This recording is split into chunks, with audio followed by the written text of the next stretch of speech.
Today, we are talking about how to grow a software engineering design team company over a 15-year period. My guest today is Brad Griffith, and I'll tell you more about him in a second, so stay tuned.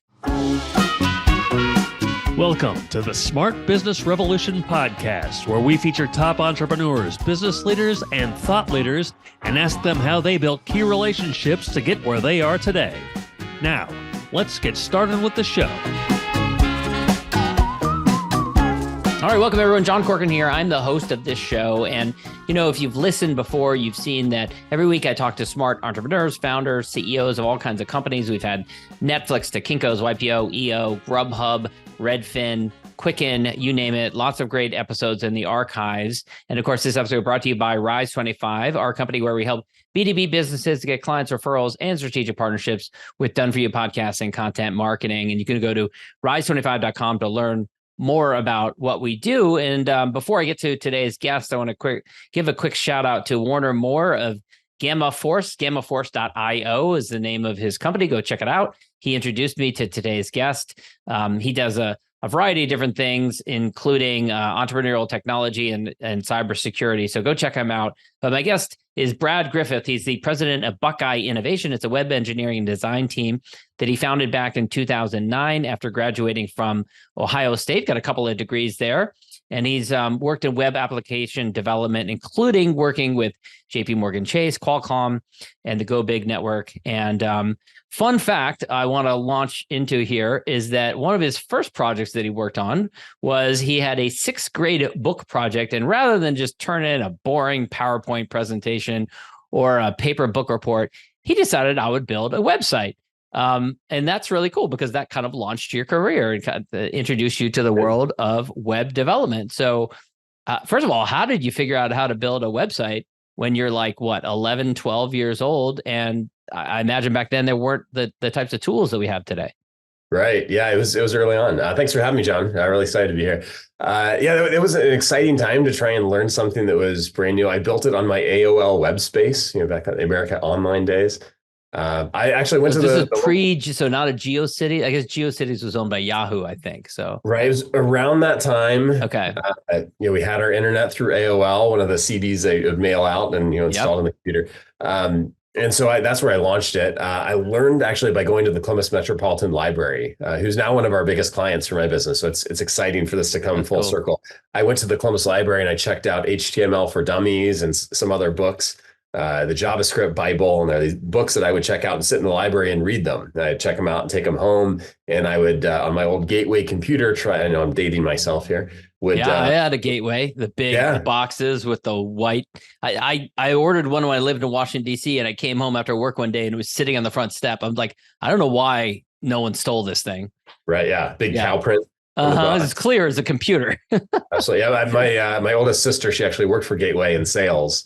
That's how we ended up with the Gateway computer. So I would bring the books home. I write the code on my old Gateway computer, upload it to my AOL web space. And it was successful. I got an A on the project because teachers had not seen that before. And it was kind of an old, ugly frames-based website. You can actually still see it if you go to bradgriffith.com. You can see at the same time I was building my Animal Farm book report, I built my own website. And so my website from when I was a kid, back in sixth grade, I built this website and it's up there at bradgriffith.com. And there's an Animal Farm link as well. And you can see the Animal Farm book report that I built. That is absolutely beautiful. That is a beautiful website. In the 90s, that would be exactly what almost all the websites looked like. Yes, early 90s website. You'll see the animated mail icon that shows piece of mail being folded up in an envelope and then sailing up. Let's share it here. There you go. Oh, great. Excellent. Absolutely beautiful. Yeah. That is very sophisticated. Very sophisticated for back then. They're my animals. That's my cat. So you do that. And then you actually ended up, I think it was in high school, getting a job working in web design, which that's pretty unusual when everyone else is working down at Hot Dog on the Stick in the food court at the mall. Right. Yeah. I fell into a good option. I have to say I grew up with a lot of good connections, a lot of good family support. I was in a suburb, suburban Columbus, Ohio, in Dublin was a suburb where I grew up. And my brother's best friend was in an entrepreneurial family. His dad owned an educational planning firm. It's called DeYoung and Associates. And so I think my brother got a little gig painting the walls in their office at one point, and I might have gone to help out a little bit. And I said, you know what, I'd like a job. I had a little bit of time between tennis seasons or tennis and soccer seasons. And so I talked to the educational planning firm. They said, I heard that you did this website for school. We've been thinking about having a website, and we could use some help with our computers. And I said, yeah, sure, I'll come in and do it. So I got a job making good money in high school, working for an educational planning firm. Built their first website, built a web application that collected survey data. They used to send out paper surveys to a bunch of school districts. They did educational plans, enrollment projections, things like that. So they'd send these surveys out to schools around the state of Ohio, and then collect the paper surveys back and code all the data. And it just didn't make sense to do it that way. That one small thing could have been a massive cost savings for them. Yeah, absolutely. That's the sort of thing that John, I get really passionate about. Like, for this growing innovative business, they ended up growing to multiple different locations. They had partners in different cities. This was able to, and this really enabled some of that. And so thinking about how can we uniquely apply technology to their business that enables them to grow with limited resources. And so I've done that again. I went to work at JPMorgan Chase and built a letter writing application there that they used to have call center workers that were largely minimum wage, high turnover employees, pulling a Word document off of a shared drive, typing in information about someone's loan, and then printing it, stuffing it in an envelope, and mailing it all manually. And it was very error prone. So even for a company like JPMorgan Chase, they couldn't figure out a way to do this more efficiently. And I love just the idea of building software that automated that process. And it was, in the first year, it was like $1 million a year of savings for them. Wow. And from there, and stuck around for, I think they still have it today in some form. Give Brad a raise after that. And you actually grew up in an entrepreneurial family. Your father was a vet, I believe, and owned his own practice. What was that like? What did you learn from him as a kid observing that? Yeah, so much. He was a veterinarian. He ran a veterinary practice in Dublin for 40 years. Just passed away 4 years ago. Lived a very long life of entrepreneurship. And so taking emergencies, I learned that when you are in a small business or a growing business, the buck's got to stop somewhere, and it stops with the owner. And so I learned that he was the one who had to do everything that was left over. There was no room to just say, like you could at Chase or at a corporation, someone else will handle this. I'll do it most of the way, and then someone else will finish it, or I'll wait until next week. There's no waiting. There's no one else to do anything. So I learned that. I learned, that the most challenging situations I've dealt with in life might have been having to wait for Christmas presents until 2 p.m. because we had to go take emergencies at the hospital. So again, realizing it's a very privileged life. But I learned this hard work that he would bring his kids to help clean the kennels and to assist in exam rooms. And when a dog ate the wishbone from the turkey, they would come to him and he would help. So I learned a lot about sales, about solving problems, about how do you identify someone's need and maybe not just solve the one problem they had, but what are the other health issues that animal had? And how do I more comprehensively solve a problem for that client? I found interviewing a lot of people over the years who came from entrepreneurial families that sometimes they go two different directions. One, I don't ever want to be like this because it's too unstable. I can't handle it. And they go and seek out the most stable thing they can. And then others say, okay, this is the life that I'm aware of. I've learned a lot about it and I want to pursue it. Maybe put my own shake on it or pursue a different industry, but still be an entrepreneur. Was there a moment where you kind of realized what direction you wanted to go into that you did want to have your own business? That's a good question. So I think, one of the big things I learned from that whole experience, working for my dad, seeing my dad work really hard in his business, I knew that I didn't want to go work for someone else and be constrained. And working at JPMorgan Chase, I was very much constrained by corporate life. And I knew it wouldn't last very long when I went there. I was there for 2 years, which in these days terms is a lifetime for a young technologist. I knew that I was going to take that entrepreneurial path at some point, and I wanted to get some experiences along the way. I worked for JPMorgan Chase. I worked for Qualcomm out in San Diego, did a couple of internships for them. I worked at this educational planning firm. I worked at an internet startup.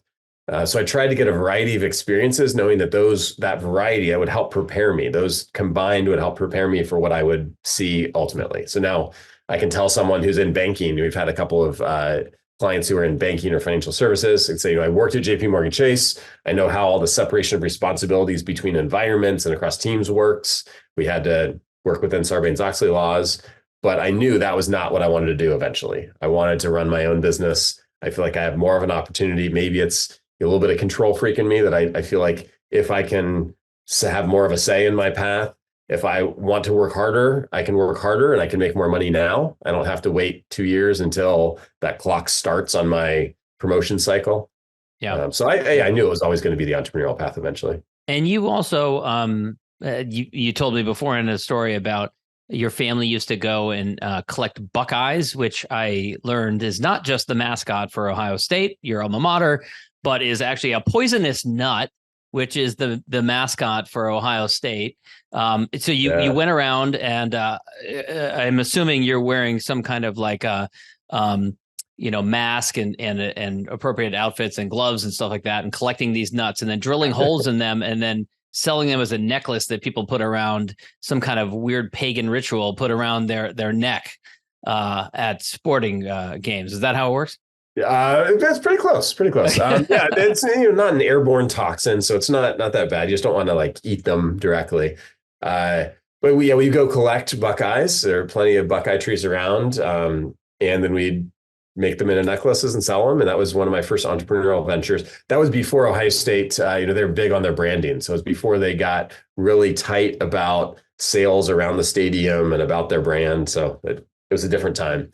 My brother also ran a little publishing shop where he sold customized stationery, so note cards and pads, and I would help him with that business. So we had various different businesses over time. I never did this as a business, but I started building discs. I'd install discs to my friends for computer games that I wanted to play with them. And so I started to get in this idea of how could I put together a product or something that I could distribute. And I'm in a service business now rather than product. But yeah, I definitely had various different ventures. But I tried doing some stuff technology wise, some stuff that was more physical product. I don't really want to have inventory these days, so I avoid that. It's interesting because you mentioned a couple of different things that were later replaced by technology. And some people are drawn to a service-based business because get paid, deliver product, don't have to worry about if the technology changes. If the technology changes, we actually get paid to do some more work. And if you look back at like even your father, veterinarian, probably unlikely that business is going away anytime soon because we'll always need people to help with our pets. How much do you think about those sorts of things in terms of your career choices and your business choices?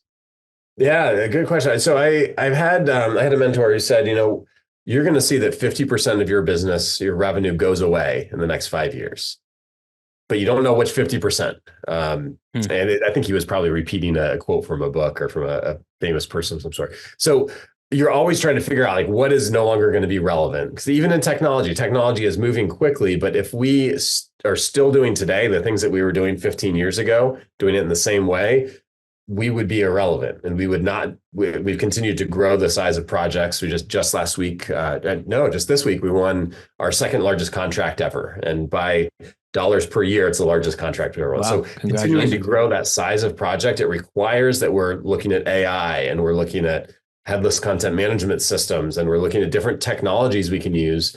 Container-based architecture for our environments, all these different things that we need to make sure that we stay up on, or our business will become irrelevant. Yeah.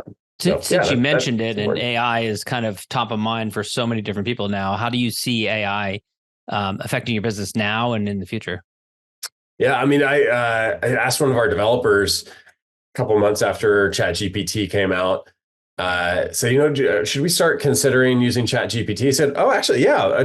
I spent like 5 hours developing some application the other day. And then I thought, I wonder what ChatGPT could do. And he said in 10 minutes, it produced like 80%, 90% of what I had done over the course of a full day.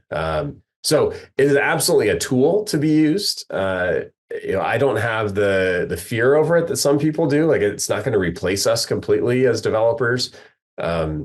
But it's something that we can use as a tool to be more effective. AI itself will not replace us, but someone effectively using AI could replace us. So I want to be that team that effectively uses AI. And it's Copilot and tools that can make us be more effective developers. It's we've worked on building our own chatbot that we can integrate into Slack, and it answers questions for me about our wiki, our company policies and procedures, or answers questions about the full history of Slack messages. So we need to be using it as a tool. And I think it's transformative in content generation and brainstorming. It may not do that final draft, might not give me the answer to all of my business problems, but it will give me a whole bunch of ideas that will help me to find what is the right answer. Yeah, so I think it's a huge tool. Interesting.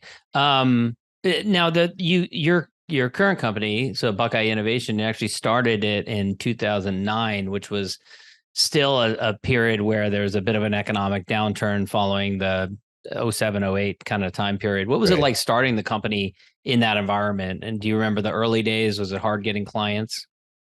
Yeah, so I actually, from that client, or the first job I had, DeYoung and Associates, they, at that point when I was starting my business, had multiple branches across the country. And it was one of those branches of the company that was my first client. And so while I was still working at Go Big Network, Will Schroeder, another mentor of mine, guy who I worked for, who started quite a few businesses and had some great success, he knew everyone on his team had entrepreneurial ventures. I remember going to him when I said, I've built up some consulting business, including this work for the educational planning firm. I'm ready to go out and start my own thing. I'm going to start my own business. He said, well, I don't think you're ready yet, but I understand if it's what you have to do. And is any of us really ever ready? Like, I don't know if anyone's ever fully ready to start their own business. Definitely not. Yeah. But yeah, I mean, I made a go at it. And I imagine oftentimes in the early days, even if it is an economic downturn, sometimes people, if you're young, you're scrappy, you don't have a lot of overhead, it can be to your advantage. There are other, clients, potential clients that are looking to lower their costs. Did you experience any of those things? Well, I think there's definitely some pruning of the industry. The companies in 2007, 2008 that were not really healthy, they went out of business. And so there probably was a little bit less competition in 2009 for me to deal with. But there's so much business to be had. I'm definitely one of an abundance mindset. There's a lot of work to go around. There's work that is the right fit for Buckeye Innovation. We have a specific approach to projects, a specific type of client that we're going for. So there's plenty of work to go around. I would say that there was probably less competition. There were people who were looking to be more efficient, do more with less. They had fewer employees. They needed to apply technology. So I do think that there were some positive effects. Even the COVID pandemic, as much as I hate to say it, like, it was really good for business. It helped because people couldn't interact physically in person. They needed to find ways to deliver services digitally. They needed to put alerts up on their website and communicate more effectively. And so there are times where it might be devastating for human life, or it might be devastating for parts of our economy, but technology thrives, and we need technology to help get us through a time like that. So I think 2009 was maybe a similar time coming out of a recession. So I think I know the answer to this already, but looking back, you created this online survey for this educational planning firm. I think it was around 98, 97, and you created it. It's easy to look now and say that, so many challenges have already been solved digitally. There's SurveyMonkey, there's Squarespace, there's Wix, there's all these different solutions. Yeah. So it's easy to look back and think like, so many of these different problems have been solved. Or do you look forward now and think there's so many more challenges that I'm excited about solving those challenges? Is it one or the other? What are your thoughts on that? I'm a yes and kind of guy. I would say it's both. It's definitely both. There are a lot of problems that I was solving. I built when I was in college at Ohio State. I was in a fraternity. I was also in a student organization where we had directories. We had a list of all the members. I did this for Ohio State University as well, just on my own, not officially for the university. They had a system that you could search for any staff member, any student, and get their address. This would not go over today. No, not today. Back then, they were looser guardrails. Yeah, absolutely. And so I built a mobile application. It was using Java, J2ME on an old Nokia flip phone. And I built this search of either the OSU directory. I did one for the student organization I was in and my fraternity. That today is not necessary. Like there are much easier ways to do that.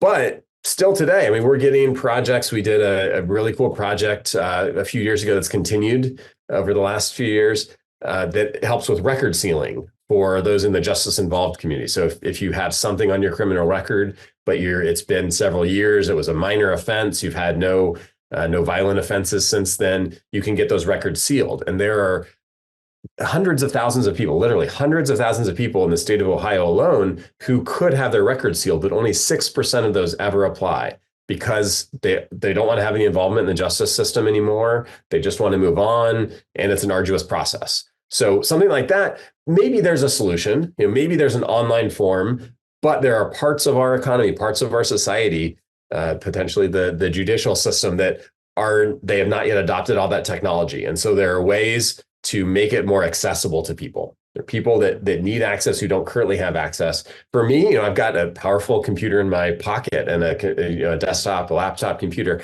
but not everyone has access to that same technology. Or someone is working for a business that's larger and it doesn't move as quickly. And so even that big business now has a disadvantage that I'm a big fan of Clayton Christensen and his disruptive technology, disruptive innovation theories. Mm-hmm.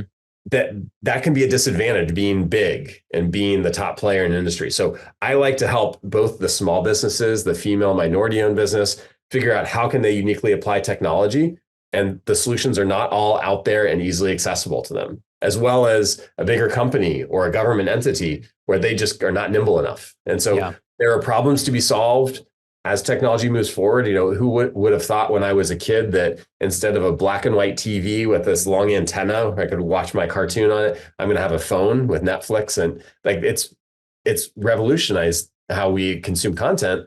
But there are new problems to be solved. There are always going to be new problems to be solved. So, and how often when the client comes to you and says, "This is our challenge. We have an idea of the solution we want." Is it something completely different, or you kind of innovate and you're like, hey, well, actually this would serve you much better? Yeah, good question. I've always got a better way. I always got some other way to do things. Not always a better way. I've got a different way to do things. Yeah. I would say I always like to present options.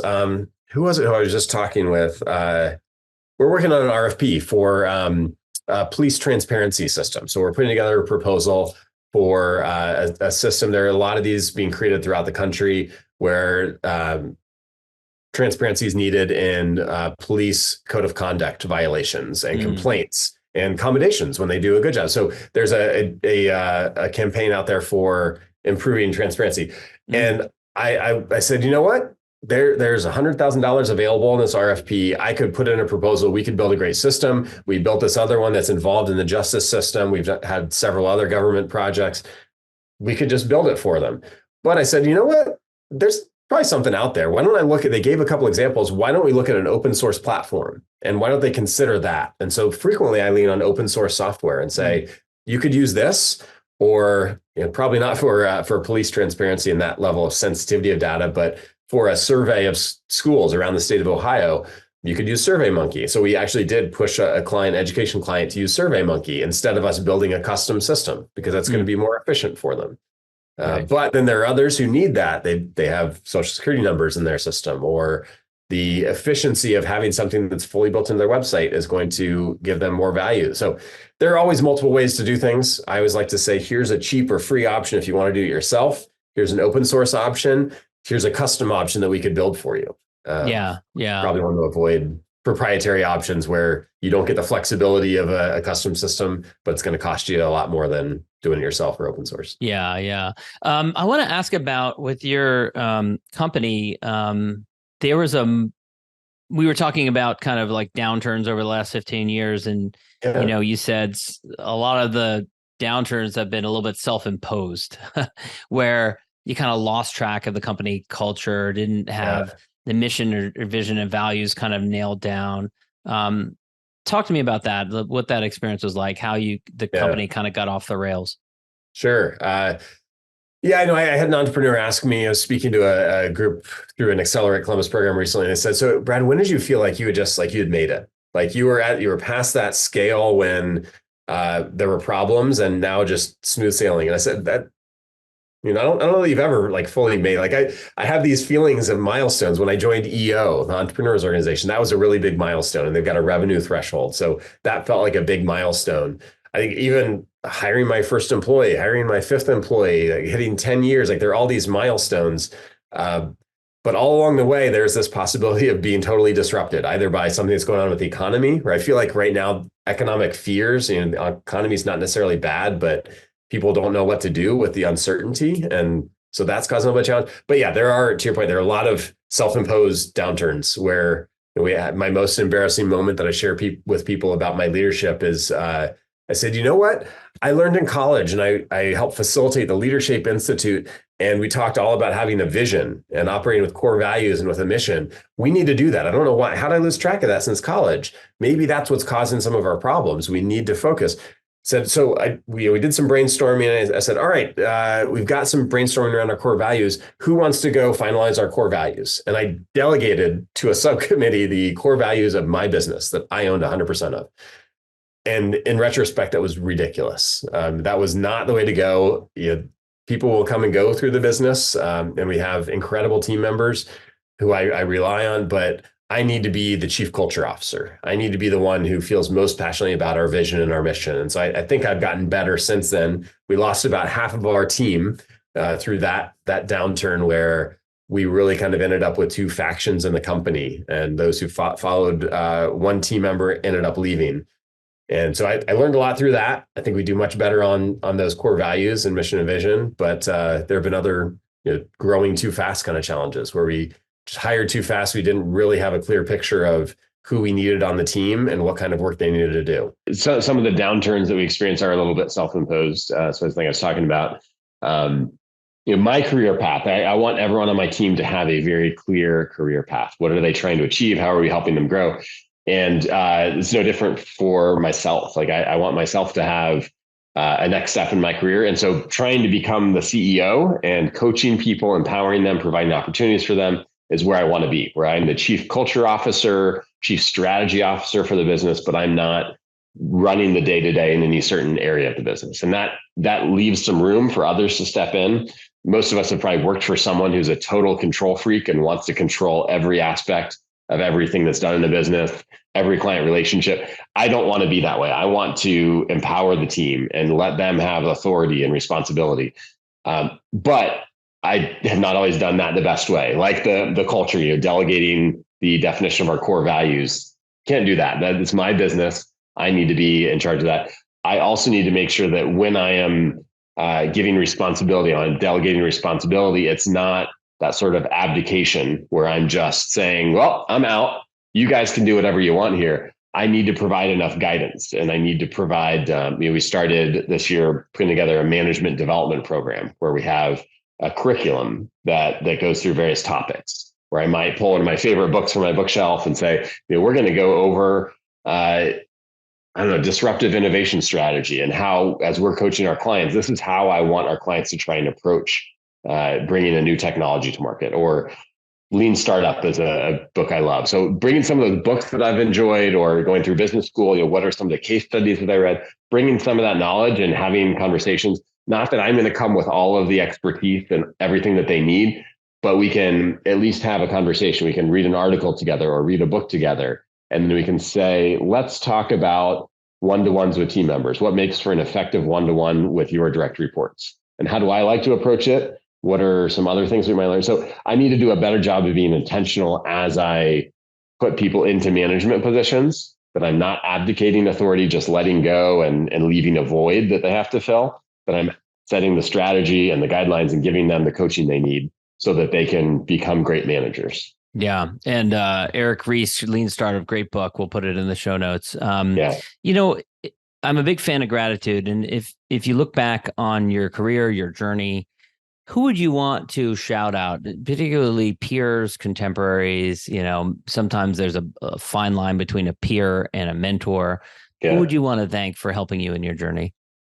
Yeah, I love the idea of a gratitude practice, daily thinking about what am I grateful for and what's helping me feel fulfilled. So I would say, I'm gonna think of two different people here. One was very early on in my career. I don't know that he'll hear the podcast. I'll have to send him the podcast. Chuck Warner was a partner in the first business that I worked in, other than my family business, called Young and Associates. I talked about it earlier about doing for the educational planning firm, building their first website, their first intranet, some web applications for them. And Chuck Warner was one of the partners in that business. Giving me my first job is maybe part of it, my first job outside the family. But he believed in me and he supported me and was a mentor in life and in business, talking to me about marriage and about family and about values. And I can remember, one thing that I do remember very vividly. He gave me a book. He said, when I was starting my business, he said, well, Brad, do you want to talk a little bit about how you're going to charge for your services and how do you run a professional services firm? And this is a guy, he didn't need to do this for me. He owed me nothing. I'm substantially younger than he is getting started in my career. He gave me this book and we spent some time, over numerous years, he would get together with me for lunch. But he gave me this book in one of those meetings and he said, read through this. It talks about hourly rates and how do you, when you start to have employees, calculating your costs and what do you need to charge versus what are the costs to the business. And he gave me a lot of the fundamentals of running a professional services business and gave me an opportunity to think through those in a way that that ultimately enabled me to grow my business larger than his business. Probably, I don't know if it's larger than DeYoung, but he ran a consulting practice for years and was very happy. And that's maybe where the life mentorship comes in, that I could see how he treated his daughter and his wife and how he had really good values in the way that he approached business. And so Chuck is one of those people who really helped me to get started in business. And I will forever appreciate that. And one other person I would call out, Scott McAfee. He was with the city of New Albany. He's now retired and lives down in Florida. But the city of New Albany and the staff there as well, Jennifer Chrysler is another person there who is doing amazing things, bringing Intel and Facebook, Meta and Amazon and Google all to New Albany. Jennifer's given us a great opportunity working with the city, and Scott trusted me to help out with the website when I was maybe a year into business. And stuck with me for many years beyond that. We're still doing a lot of work for the city of New Albany. We do work on more of their websites. And he also has been very kind to refer us business. And even recently I talked to another municipality here in Central Ohio, and they said, we're coming. I actually got two of these within a week where they came to us and said, we'd like to talk about a new website. And I said, well, where'd you hear about us? And they named 3 different cities around Central Ohio. All of those are clients of ours because of Scott. Because he took a chance on us. And when I didn't have enough of a history in business to really warrant a city taking a chance on us, he did. So I really appreciate that. A really nice guy, surrounded himself with very smart people, was able to replace himself. And Josh Boland now is our new trusted resource there at the city and does some amazing things. And we still have a relationship with the city because of Scott's work. That's great. Great stories. Brad, where can people go to learn more about you, connect with you, and ask you any questions if they have any? Yeah, LinkedIn is great. You can find me on LinkedIn.com/Brad Griffith. You can find me on our website, buckeyeinnovation.com, learn a little bit about the business. Those are probably the best places. I love talking with people. So scheduling a call. I had an expert office hours session this morning where Innovate New Albany runs these appointments. If anyone just wants to talk about, there's got to be some better way to do X, Y, or Z in my business. And you got to use technology or design to improve that process. I love those conversations. So look for me on LinkedIn, find me on the website. I'd love to have a conversation. All right, Brad, thanks so much. Absolutely. Thank you, Sean. Thanks for listening to the Smart Business Revolution podcast. We'll see you again next time, and be sure to click subscribe to get future episodes.